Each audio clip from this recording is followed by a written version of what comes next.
You know how your smartphone's operating system usually just works quietly in the background, but then occasionally it starts glitching? Oh, yeah, like it misinterprets your taps or just lags randomly. Right, and it traps you in this totally frustrating loop. And the physical hardware of the phone is perfectly fine, but the software is running this, outdated or corrupted code. And to fix a problem that deep, I mean, you can't just restart the phone or force close an app. You really have to completely overwrite the underlying architecture with a totally new OS. Yeah, exactly. We're looking at a text that treats human consciousness exactly like that glitchy smartphone. We are digging into the April 8th devotional from Rhapsody of Realities by Pastor Chris, and it's titled Cultivating the Right Mindset. Right. And our mission for you today is to analyze the mechanics of this text's framework, like how it claims our physical surroundings literally author our mental reality.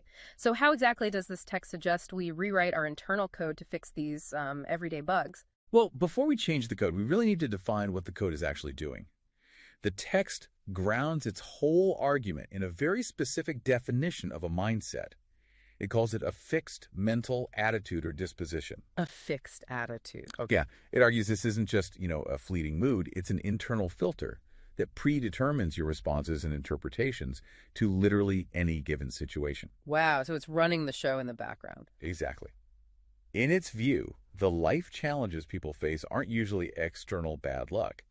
They are the direct, inevitable output of this fixed internal code. Okay, but wait, I have a logical pushback here.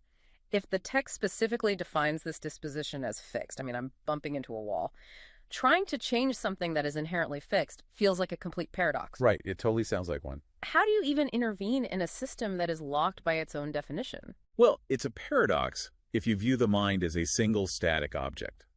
But the text treats it more like a locked executable file.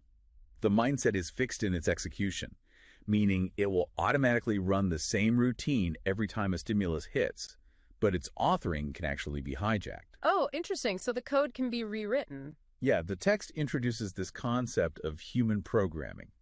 It asserts that your present mentality is really just the sum total of the data you've been fed over your entire life.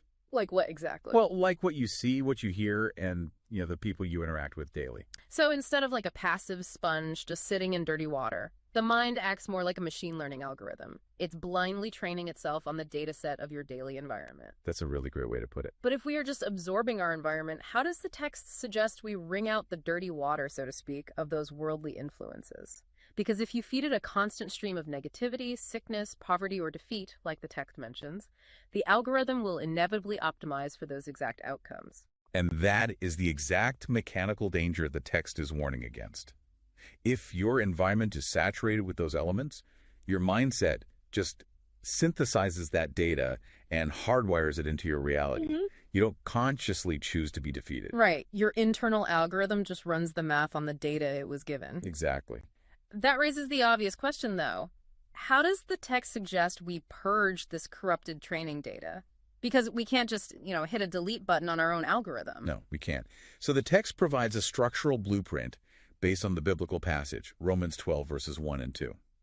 The first step is to present your body as a living sacrifice. Okay, and mechanically, what does that mean? Think of it as pulling the plug on those old environmental data feeds. You're cutting off the bad input. But the heavy lifting is really the second step, which is transformation by renewing the mind.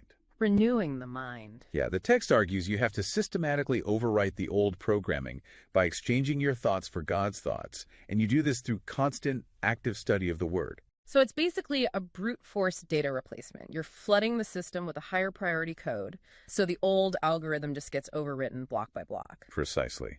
And the text uses a very heavy word for the final result.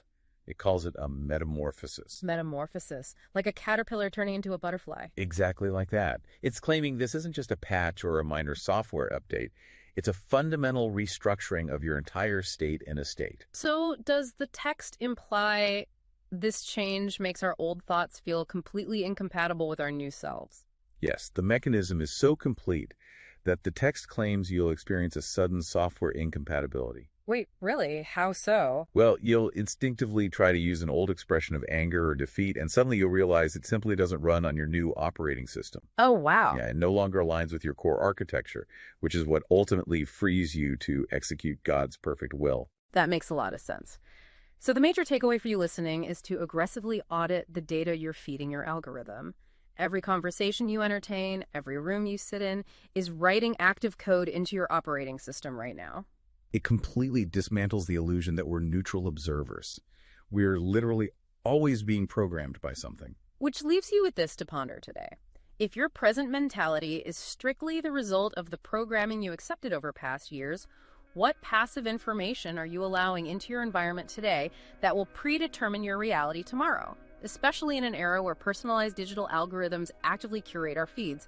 In the modern world, do we even have control over the environments programming our minds anymore?